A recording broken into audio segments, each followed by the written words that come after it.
Bonjour à tous, vous êtes sur Symbol Vidéo et nous sommes Orkwide et Sod. Salut! On se retrouve aujourd'hui pour parler de The Man of Toronto, un film Netflix.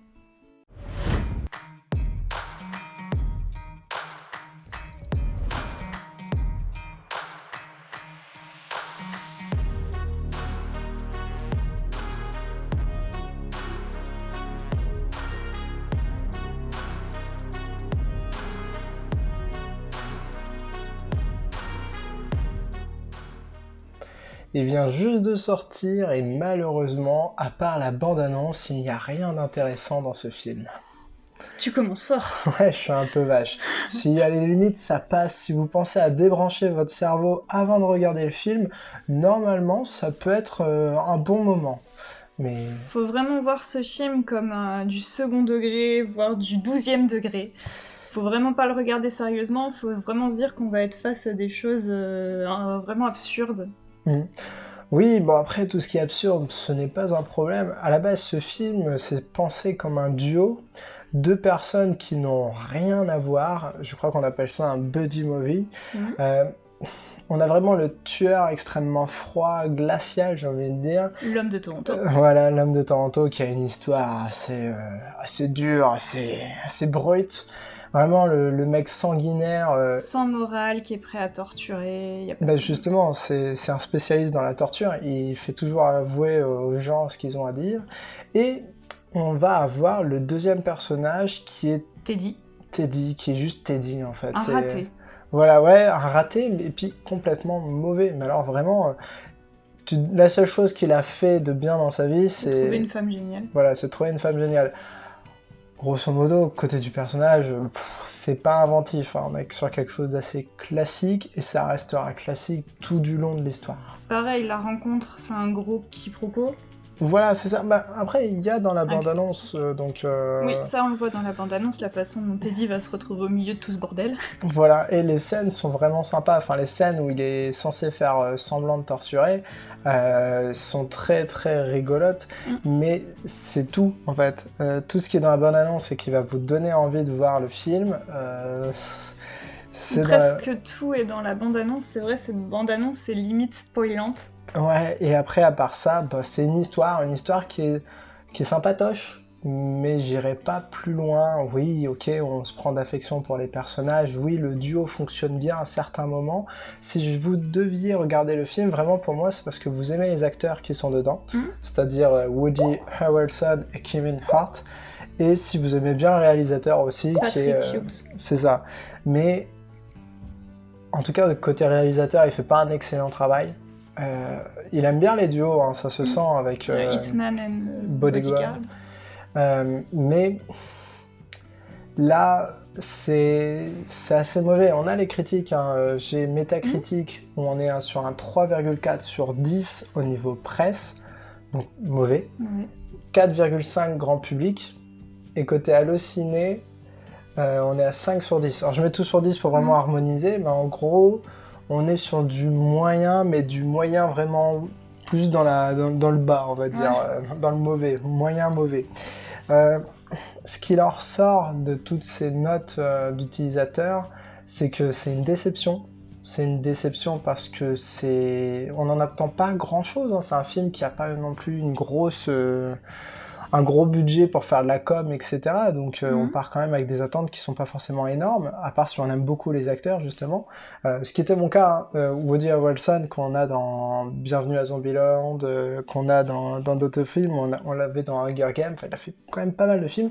Cet acteur est excellent, et de le voir un peu en Bad Guys, intéressant, mais je trouve qu'il n'est pas bien dans le rôle. Tu trouves que le rôle lui correspond pas bien, ou qu'il le joue pas assez bien ? Je te dirais peut-être les deux, parce que c'est un mec, à la base, il fait partie des gentils, il a toujours des vannes qui sont vraiment excellentes, et là, les vannes sont sympas quand même. Il a le personnage, il a de l'humour noir, on reste quand même dans le rôle, mais est-ce que vraiment il était bien méchant ? Je suis pas sûr. Bah aussi, il le présente en gros méchant, mais au fil du film, on s'aperçoit qu'il est pas si méchant que ça. C'est ça. Il est plutôt crédible dans ce rôle. C'est du ça. méchant sans morale qui en fait a une morale. Est-ce que tu as envie de partir sur une petite partie spoil ou on continue comme ça Ah, je sais pas.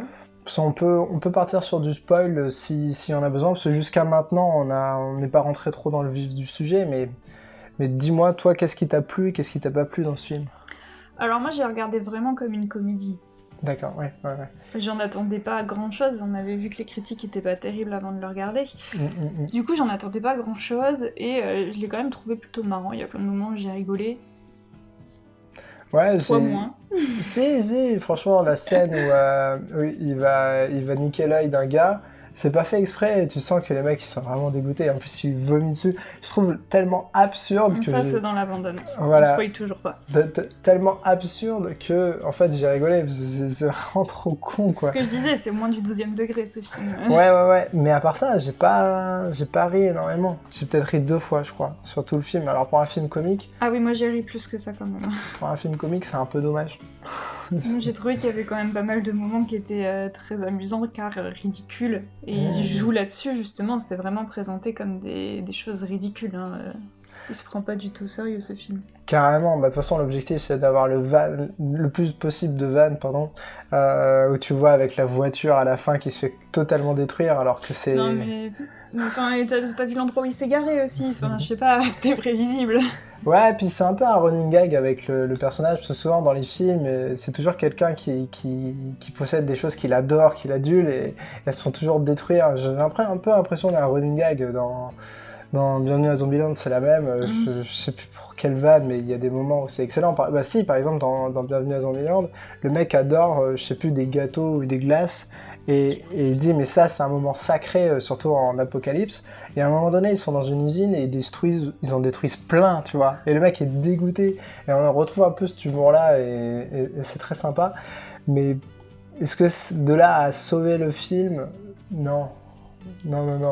Après, je regarde ce que j'ai noté, mais ouais, en fait, ce film n'a aucun sens. Oui, c'est vraiment ça, mais moi j'ai trouvé que c'était drôle que ça n'ait aucun sens, justement.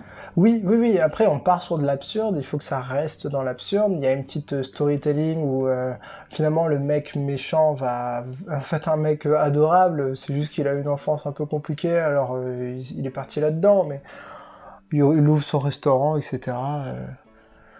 En fait, il n'y a plus grand chose à dire sur ce film. C'est juste regardez-le si vous aimez les acteurs, si vous avez envie de rigoler un petit peu. Voilà, si vous avez aimé la bande-annonce, vous voulez en savoir plus.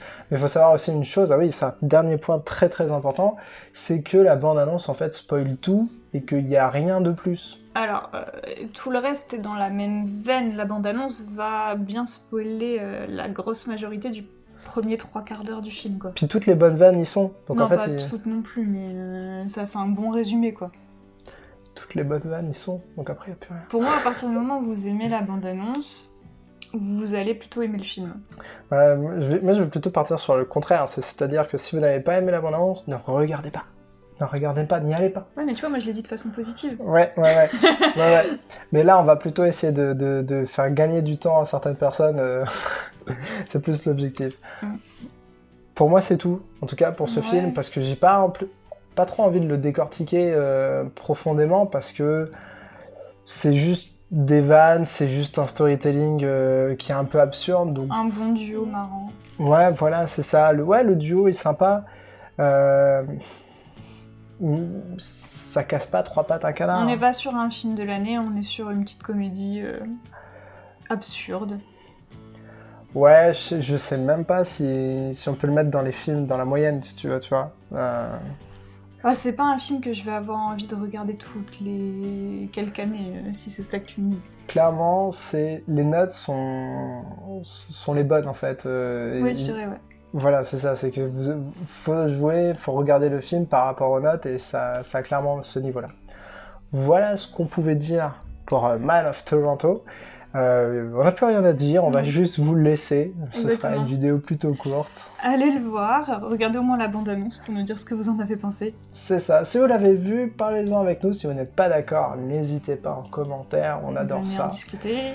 On vous souhaite une excellente journée, à la prochaine pour une autre vidéo. Sur Symbole Vidéo. Tchuss.